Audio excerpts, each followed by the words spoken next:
أما الآن نتكلم على ماذا؟ على سورة الحجرات. جاء في حق أبي بكر وعمر: بسم الله الرحمن الرحيم، يا أيها الذين آمنوا لا تقدموا بين يدي الله ورسوله واتقوا الله إن الله سميع عليم. قال أبو بكر: أمر قعقاع. قال عمر: أمر حابس. هذا تقديم على رسول الله صلى الله عليه وآله وسلم. التقديم على رسول الله تقديم على الله تبارك وتعالى، هذا لا يكون شأن إنسان المؤمن. التقديم يعني ماذا؟ أن يقدم رأيه وعقله على رسول الله صلى الله عليه وآله وسلم. يفعله من لا يعتقد برسالته، ولو كان يعتقد أنه جاء من عند الله لم يستشره.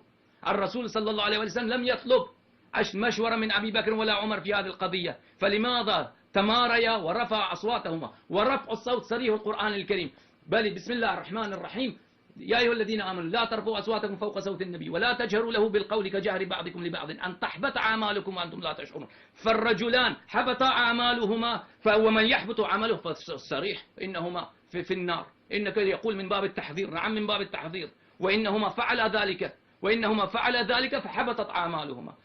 بل فحبطت أعمالهما. وهذا كتاب صاحبكم ابن تيمية واضح بأن من يحبط عمله فهو الكافر، فقد نص على ذلك ابن تيمية كرارا ومرارا بأن من الله تبارك وتعالى يحبط عمله فهو في النار. هذا كتاب صارم المسلول لابن تيمية إخواني الأعزاء. لاحظوا جيدا،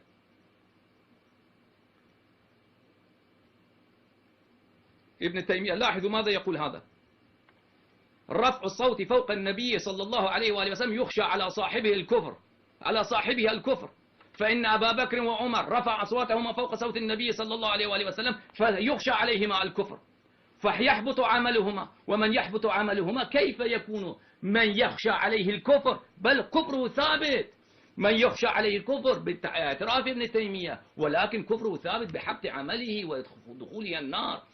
بل كيف يكون خليفتين لرسول الله صلى الله عليه وسلم؟ تفضل.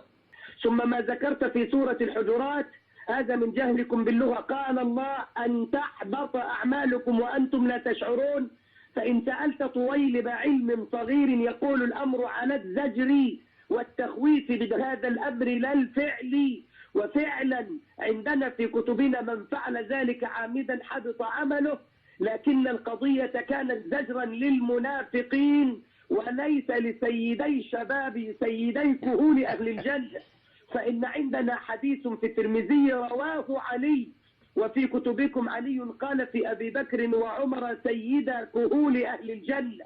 أما إنك لم تجب، تقول بل جاء من باب الزجر. أولا إنهما قدما آراءهما على رسول الله صلى الله عليه وآله وسلم، لم تجيبني على ذلك. ومن يقدم نفسه على رسول الله صلى الله عليه وسلم لا يفعل ذلك إلا من يكون فاسقا في العقيدة، لا يفعله الإنسان المؤمن. بعد ذلك تقول هذا من باب الزجر. نعم من باب الزجر. الزجر هو النهي، لا تفعلوا ذلك. إن فعلتم تحبط أعمالكم. فالرجلان صاحباك عملا ذلك، رفع أصواتهما فحبطت عملهما. هذا واضح لمن يكون له أدنى تبين. بعد ذلك الآية المباركة: إن الذين ينادونك من وراء الحجرات أكثرهم لا يعقلون، نزلت بالنص الصريح البخاري في حق أبي بكر وعمر، وسنن الكبرى للنساء نزل في حق أبي بكر وعمر.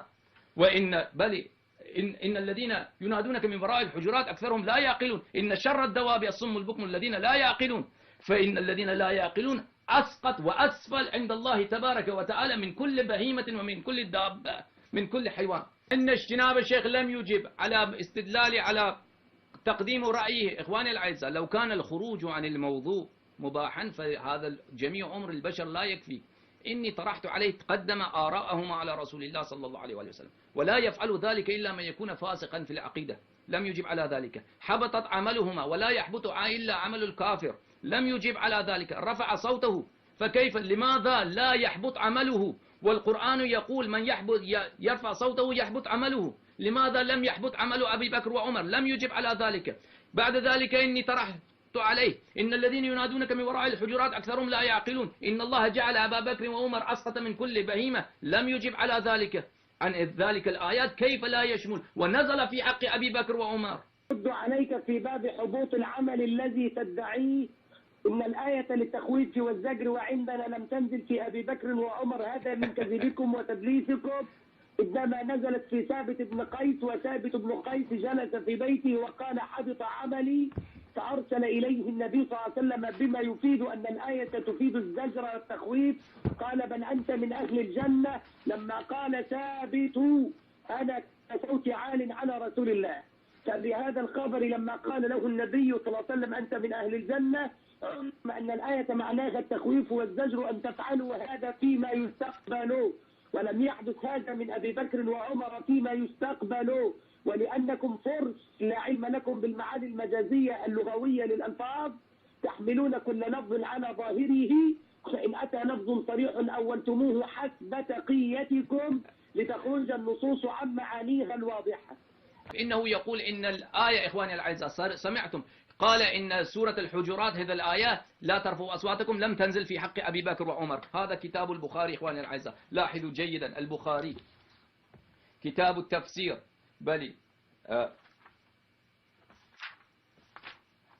كتاب التفسير باب لا ترفعوا أصواتكم فوق صوت النبي صلى الله عليه وآله وسلم.